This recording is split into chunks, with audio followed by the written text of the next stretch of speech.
आप सब लोगन के प्रणाम।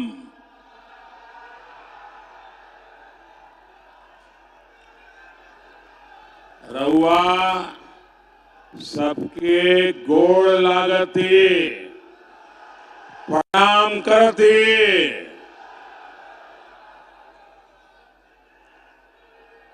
ऐसा लग रहा है आपने जेएमएम और कांग्रेस को दिन में ही तारे दिखा दिए।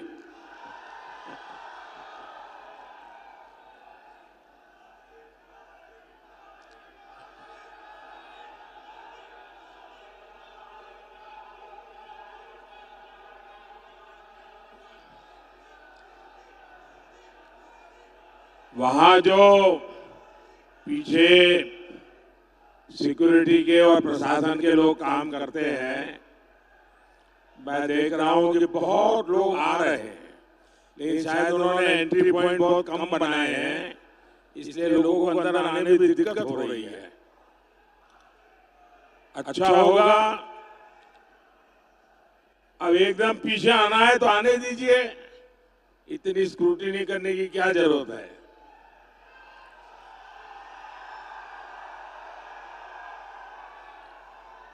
बहुत बड़ी मात्रा में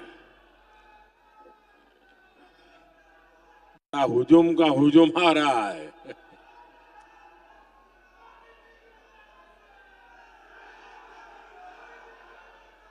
शायद यहां से मेरी बात वो प्रशासन वालों को सुनाई देगी नहीं, मुझे मालूम नहीं।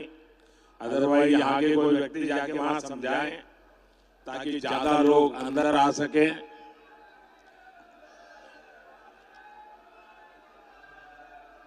वैसे भी ये पंडाल छोटा पड़ गया है।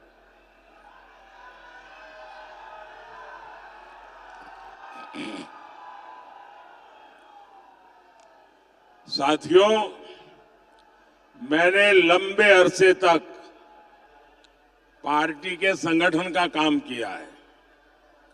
यहां झारखंड में भी हर इलाके में जाया करता था,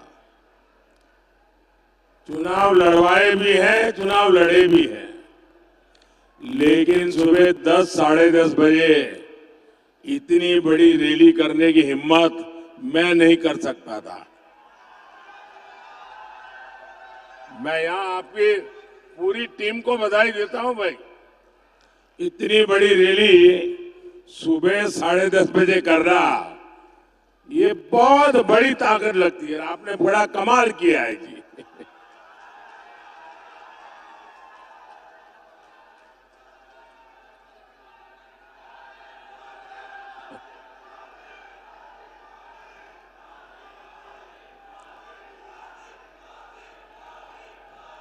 ये धरती शहीद नीलांबर पीतांबर की धरती है। मैं इस धरती को प्रणाम करते हुए इतनी बड़ी रैली, इतनी बड़ी संख्या में माताएं बहनें, आपका ये आशीर्वाद, आपका ये प्यार मैं कभी नहीं भूल सकता हूं।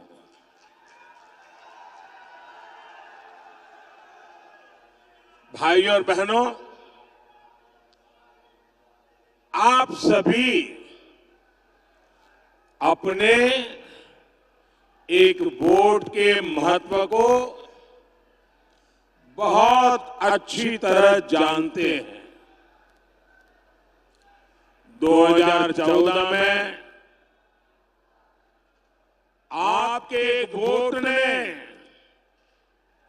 ऐसा काम किया, ऐसा काम किया कि पूरी दुनिया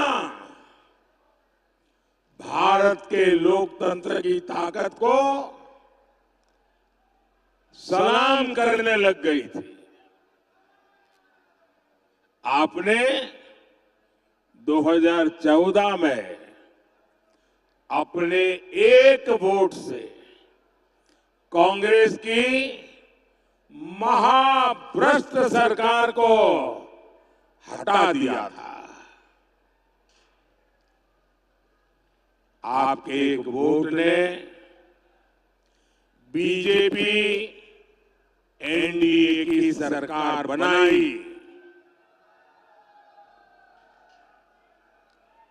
और आपके इस एक वोट की ताकत का परिणाम क्या हुआ?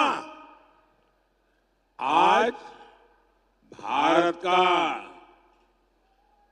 पूरी दुनिया में डंका बज रहा है।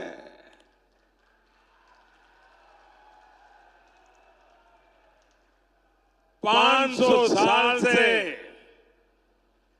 हमारी कितनी ही पीढ़ियां संघर्ष करती रही, इंतजार करती रही, लाखों लोग शहीद होते रहे। 500 साल लंबा अविरत संघर्ष चला। शायद दुनिया में इतना लंबा अविरत संघर्ष इतिहास में कहीं नहीं हुआ होगा जो अयोध्या में हुआ।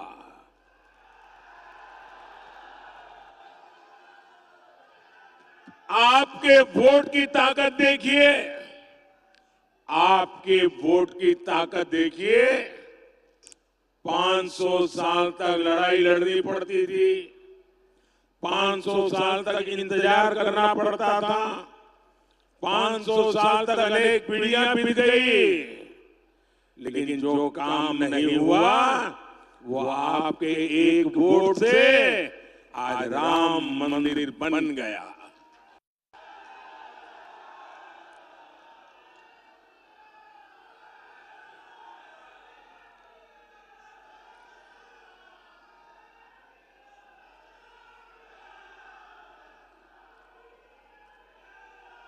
देश आजाद हुआ,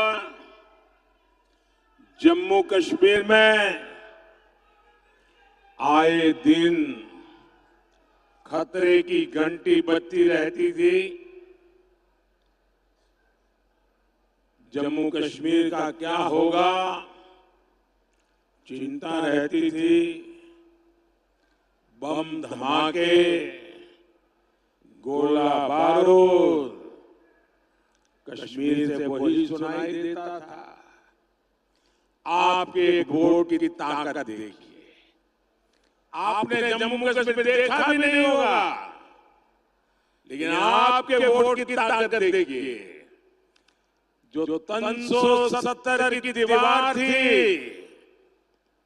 आपके इस वोट ने 370 की 370 की उस दीवार को जमीन दोस्त करके जमीन में गाड़ दिया। आए दिन हमारे झारखंड में, छत्तीसगढ़ में, उड़ीसा में, बिहार में, आंध्र में, पशुपति से लेकर के तिरुपति तक नक्सलवाद, आतंकवाद फैला करके यहां की धरती को लहूलुहान कर देता था। कितनी माताएं अपना जवान बेटा खो देती थी। पाल पोस करके बड़ा किया बेटा गलत संगत में आकर बंदूक उठाकर जंगलों में भाग जाता था। आपके एक वोट ने कितनी माताओं की आस पूरी की, बच्चों को बचा लिया।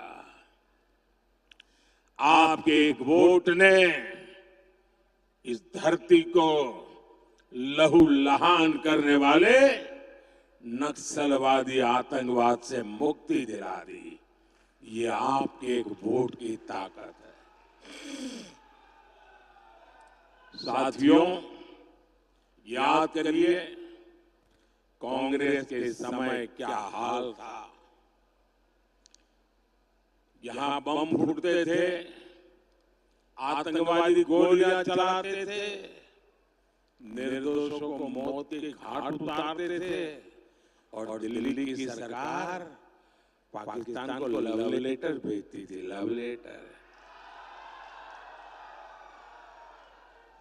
अमन की आस लगाती थी, अमन की आस। पाकिस्तान जितने लेटर जाता थे, उससे ज्यादा आतंकी भेजता था, और बम गोले लेकर वो देश में खून की होली खेलते थे। और जब आपने एक वोट दिया ना, उस वोट ने मुझ में इतना दम भर दिया, इतना दम भर दिया, मैंने आते ही कह दिया, इनफ इज इनफ, बहुत हो चुका है,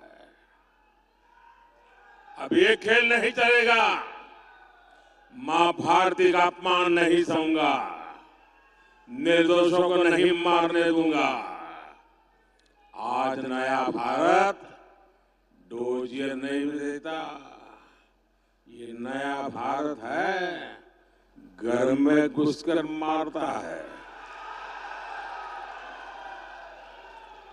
सर्जिकल स्ट्राइक, एयर स्ट्राइक के तमाचे ने पाकिस्तान को हिलाकर रख दिया था। पहले एक समय ऐसा था, कोई महीना ऐसा नहीं जाता था कि जब झारखंड, बिहार के इस इलाके से देश की सेवा करते करते हमारे नौजवान सीमा पर शहीद न होते हो, कश्मीर में शहीद न होते हो, और तिरंगे में लिपट करके उनकी शरीर वापस न आते हो।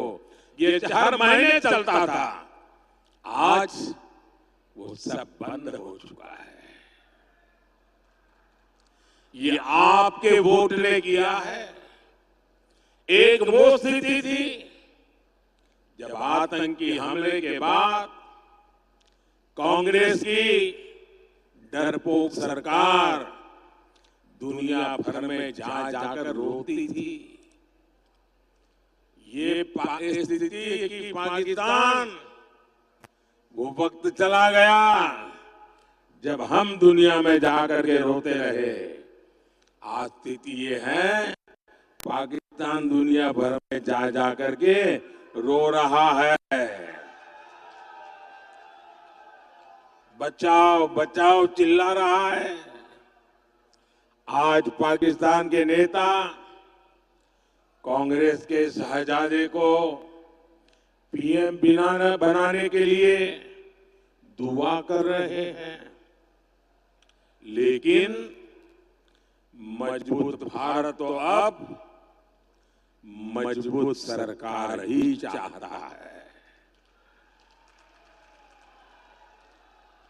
ये दृश्य दिखाता है पूरा हिंदुस्तान में से हर कोई कहता है मजबूत भारत के लिए मजबूत सरकार, मजबूत सरकार के लिए मोदी सरकार। फिर एक बार, फिर एक बार, फिर एक बार, भाइयों और बहनों, मुझे सीएम और पीएम के रूप में देशवासियों की सेवा करते करते अब 25 साल हो जाएंगे। आपके आशीर्वाद से 25 साल हो गए। मोदी पर एक पैसे का घोटाले का आरोप नहीं लगा है।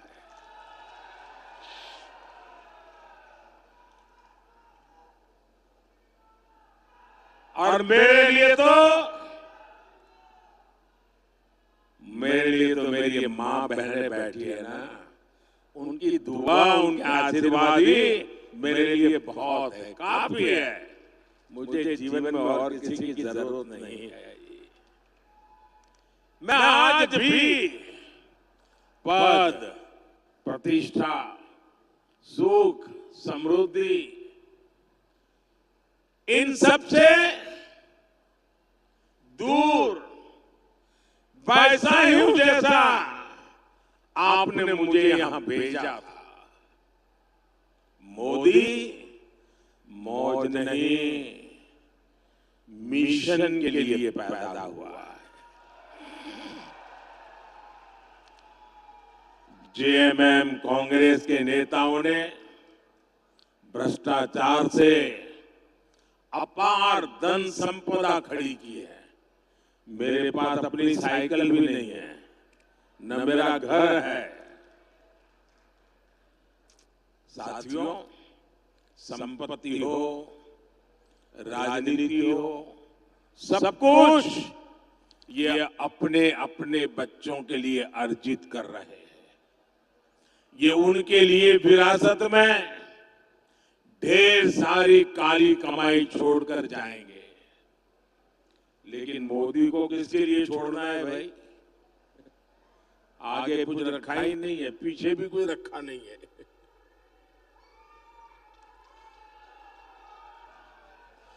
मेरे वारिस तो आप सभी है, आपके बच्चे, आपके नाती पोते, यही मेरे वारिस है।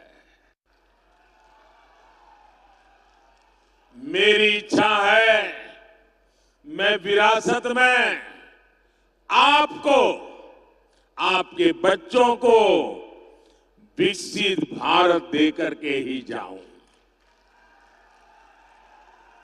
ताकि आपको कभी मुसीबत भरी जिंदगी जीने की नौबत ना आए, आपका अच्छा जीवन हो, आपको वो सब न देखना पड़े जो मेरे जैसे परिवार, जो मैंने कभी देखा था, मेरे जैसे लाखों करोड़ों परिवारों ने देखा है। मैं वो स्थितियों से देश को मुक्ति दिलाना चाहता हूं। भाइयों बहनों, मेरे जीवन को आप भली भांति जानते हैं। मैं गरीबी का जीवन जीकर आया हूं। मैंने गरीबी को जिया है। गरीब की जिंदगी कितनी तकलीफ वाली होती है ना, उससे मैं गुजरते गुजरते यहां आया हूं। इसलिए 10 वर्षों में गरीब कल्याण की हर योजना की प्रेरणा मेरे अपने जीवन के अनुभव से जन्म लिया है। जब आज मैं लाभार्थियों से मिलता हूं तो खुशी के मारे मेरी आंख में से आंसू निकल आते हैं। और ये आंसू वही समझ सकता है जिसने गरीबी देखी हो, जिसने कष्ट में जीवन गुजारा हो, जिसने मां को धुएं में खांसते देखा नहीं, उसको ये आंसू कभी भी समझ नहीं आ सकते। जिसने अपना पेट बांधकर मां को सोते नहीं देखा, जिसने लोटा भर पानी पीकर मां को भूख मिटाते नहीं देखा, जिसने अपनी बीमारी को छिपाते नहीं देखा, शौचालय के अभाव में पीड़ा और अपमान सहती मां को नहीं देखा, वो मोदी के इन आंसुओं का मर्म नहीं समझेगा। लेकिन भाइयों और बहनों, ये कांग्रेस के साझेदे मोदी के आंसुओं में अपनी खुशी ढूंढ रहे हैं। कहते हैं मोदी के आंसू अच्छे लगते हैं। ये निराश हताश लोग अब इतने कुंठित हो गए हैं। एक कहावत है, जाके जाके पांव न फटे बिवाई, जाके पांव न फटे बिवाई, सो क्या जाने पीर पराई। कांग्रेस के शाहजादे की हालत वही है। वो तो गर्व से कहते हैं कि उनके घर में कई प्रधानमंत्री थे, खुद चांदी के चम्मच से खाते रहे, गरीब की, दलित आदिवासी की झोपड़ी में फोटो खिंचवाते रहे, लेकिन गरीब के लिए कुछ नहीं किया। मोदी के 10 साल के सेवा काल में 25 करोड़ देशवासी गरीबी से बाहर निकले हैं। इसलिए वो आज भाजपा को आशीर्वाद दे रहे हैं। यही मेरे गरीब भाई बहन है, उन्हीं के आशीर्वाद, यही तो मेरी शक्ति है, यही तो मेरी पूंजी है। साथियों, कांग्रेस ने, उसके सहयोगियों ने पलामू को भी तो अपने हाल पर छोड़ दिया था।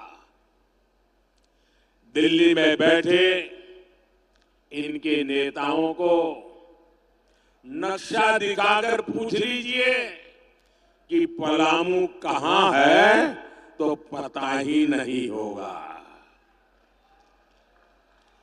ऐसे ही जिलों में देश के सबसे ज्यादा दलित, आदिवासी, पिछड़े ये मेरे भाई बहन रहते हैं, लेकिन इसकी उन्हें परवाह ही नहीं थी। ऊपर से ऐसे जिलों को पिछड़ा जिला कहकर पलामू को अपमानित किया जाता था। ये तो बैकवर्ड डिस्ट्रिक्ट है, बैकवर्ड डिस्ट्रिक्ट, यानी कोई अच्छा अफसर यहां आने को तैयार नहीं। ये हाल बना के रखा। आपने मुझे 2014 में सेवा का मौका दिया। मैंने कहा ऐसे नहीं चलेगा। मैंने पिछड़ा सारी जो इन जिलों को उन्होंने बैकवर्ड करके बर्बाद करके रखा था ना, मैंने कहा ये आकांक्षी जिले हैं, यहाँ के लोगों के भी सपने हैं, यहाँ के लोगों की भी आकांक्षा है। मैं उसे मरने नहीं दूंगा, मैं उसमें नई जान भर दूंगा और मैं इन आकांक्षी जिलों को होनहार जिला बना करके रहूंगा। पहले अफसर ऐसे जिलों में आने से डरते थे। अफसरों को लगता था कि यहां पोस्टिंग मतलब मेरा पनिशमेंट पोस्टिंग हो गया, सजा देने के लिए मुझे तैनात किया जाता था। मैंने देश के सबसे अच्छे अफसरों को पलामू में लगाया। अब मेरे पलामू के लोगों की मेहनत देखिए। पलामू में आकांक्षी जिला कार्यक्रम से शुरू होने से पहले और अब आसमान जमीन का फर्क आ गया है। 100 में से सिर्फ 14 गरीब परिवार ऐसे थे जिनके पास पक्के घर थे। आंकड़ा याद रहेगा, 100 में से 14। आज पलामू में करीब करीब हर परिवार के पास पक्का घर हो रहा है। और मैं आपको भी कहता हूं, जब इस चुनाव अभियान में आप गांव-गांव जाएंगे ना, और गांव में कहीं भी कच्चा मकान दिखे, कोई परिवार को अजीब कागर पहुंचा नहीं है, ऐसे एक दो लोग मिल सकते हैं, उनको नाम पता लेकर के मुझे भेज दीजिए। मैं आपको गारंटी देता हूं, मैं आपको गारंटी देता हूं, तीसरे टर्म में जब मैं अगली बार प्रधानमंत्री बनूंगा, उनका घर पक्का बना करके दे दूंगा। और आप लोग भी मुझे जानते हो नहीं जानते हो, आप मान लीजिए मेरे लिए आप ही मोदी है, जाके गारंटी दे देना।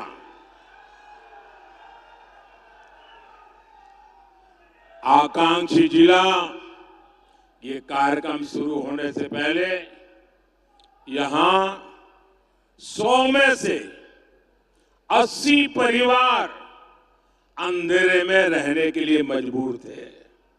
ये भी आंकड़ा याद रखिए, 100 में से 80 परिवार अंधेरे में। आज पलामू के हर घर, हर स्कूल में बिजली है। पहले पलामू की 100 में 3 ग्राम पंचायतों में इंटरनेट था, आज यहां हर गांव डिजिटल क्रांति का हिस्सा है। ये सब मोदी ने किसके लिए किया भाई? ये मोदी किसके लिए मेहनत करता है? किसके लिए करता है? किसके लिए करता है? ये मुझे संतोष हो रहा है कि मैं आपकी इस प्रकार से सेवा कर रहा हूं।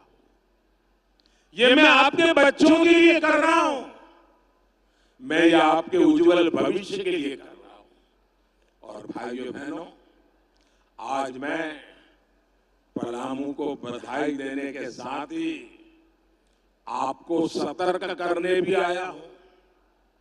मोदी यहां रोजगार बढ़ाना चाहता है, मोदी आपके जीवन में खुशहाली लाना चाहता है, लेकिन कांग्रेस वालों की नजर आपकी जायदाद पर पड़ गई है।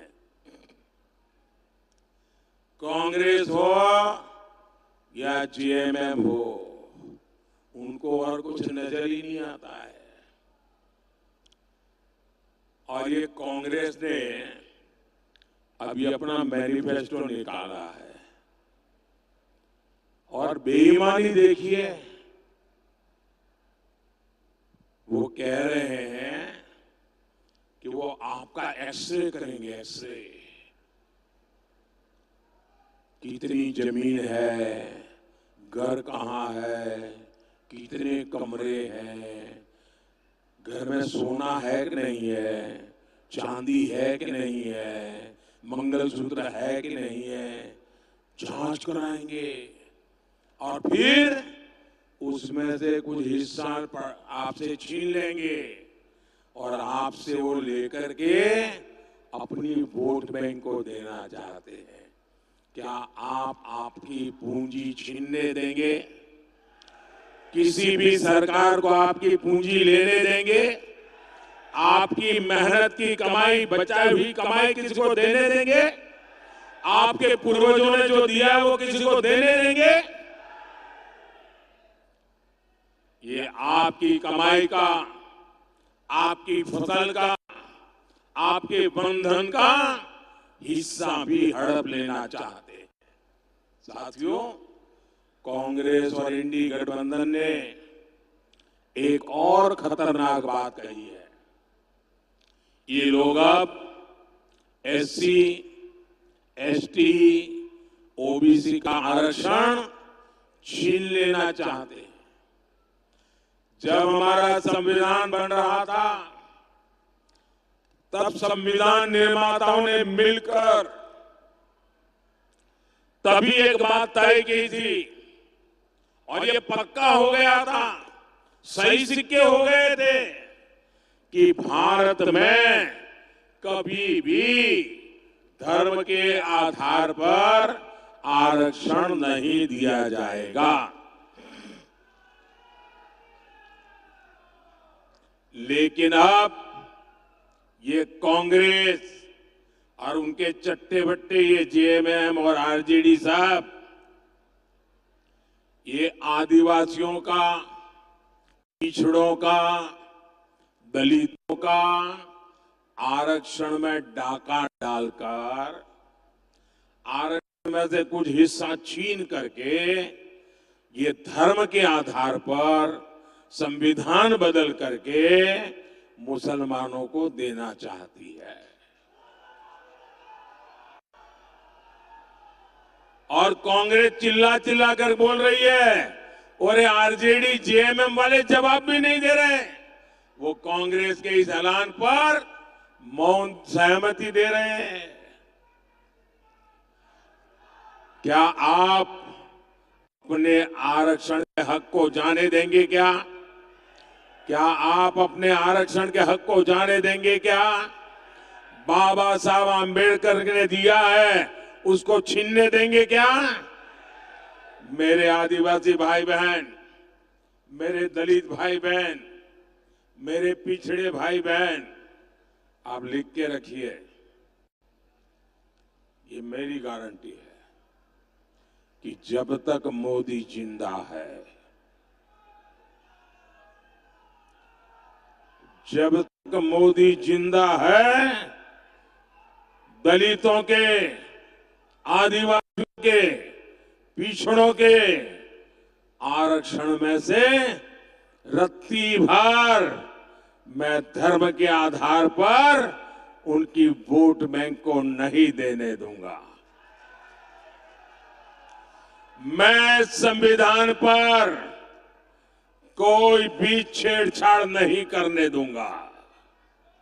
साथियों, भाजपा ने, एनडीए ने हमेशा आदिवासी हितों को सर्वोपरि रखा है। ये मेरा सौभाग्य है कि मैं देश का, ये मेरा सौभाग्य है कि मैं देश का पहला प्रधानमंत्री हूं जो उल्हातू गया, भगवान बिरसा मुंडा के गांव गया। साल 2025 भगवान बिरसा मुंडा का 150वां जन्म जयंती वर्ष है। मोदी ने तय किया है मेरे तीसरे प्रधानमंत्री के कार्यकाल के दरमियान हमारे बिरसा मुंडा जी के 150वीं जयंती हिंदुस्तान के हर कोने में शान से मनाई जाएगी। बिरसा मुंडा का जन्म, उस जन्म दिवस को जनजातीय गौरव दिवस मनाते हैं। 150 साल निमित्त जनजातीय गौरव वर्ष के रूप में मनाया जाएगा। भगवान बिरसा मुंडा की प्रेरणा से ही मैंने 24,000 करोड़ रुपए की पीएम जन योजना शुरू की। इसका लाभ आदिवासियों में भी जो सबसे पिछड़ी जनजातियां हैं उन्हें होगा। भाइयों और बहनों, बीते 10 साल में मोदी ने आपको पक्का घर दिया है, बिजली, गैस, पानी दिया है। मोदी का तीसरा कार्यकाल शुरू होने दीजिए। जिन जिन लोगों को अब तक मोदी की योजनाओं का लाभ नहीं मिल पाया है, उन्हें भी इसका लाभ मिलेगा और ये मोदी की गारंटी है। साथियों, एनडीए सबका साथ, सबका विकास के लिए प्रतिबद्ध है। यहां झारखंड में आजसू पार्टी और सुदेश महतो जी के साथ उनके मिलकर के आज एनडीए एक ताकत से लड़ाई लड़ रही है। आपको पलामू से हमारे विष्णु दयाल राम जी को ज्यादा से ज्यादा मतों से विजयी बनाना है। ये हमारे विष्णु दयाल जी इतने सरल है कि पार्लियामेंट में जब किसी को मैं उनका परिचय करवाता हूं कि डीजीपी थे तो मानने को तैयार नहीं है। एकदम सरल, जमीन पर रह करके सुख दुख के साथी ऐसे आपके उम्मीदवार हैं। देश को ऐसे लोगों की जरूरत है। 13 मई को आपको अपना बूथ जीतना है। जीतेंगे, पोलिंग बूथ जीतेंगे। मुझे चुनाव तो जीतना है, पोलिंग बूथ भी जीतना है। आप घर घर जाएंगे, जरा दोनों हाथ ऊपर करके बताइए, घर घर जाएंगे, मतदाताओं को मिलेंगे। अच्छा, पोलिंग के दिन छोटी छोटी यात्राएं निकाल करके मतदान करवाइए। रामधुन करते करते जाइए, उत्सव का माहौल बनाइए और भारी संख्या में मतदान कराइए। कितनी ही गर्मी क्यों ना हो, पहले मतदान फिर जलपान। अच्छा, मेरा एक काम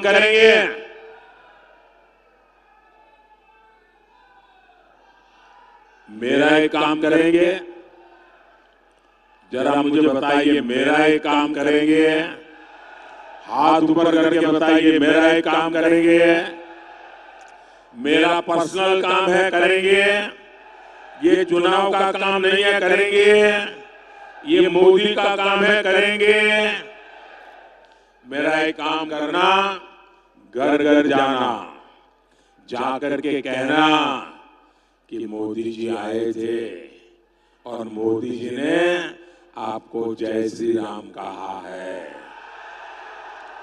मेरा जय श्री राम पहुंचा देंगे, पक्का पहुंचा देंगे। बोलिए भारत माता की, भारत माता की, भारत माता की। बहुत बहुत धन्यवाद।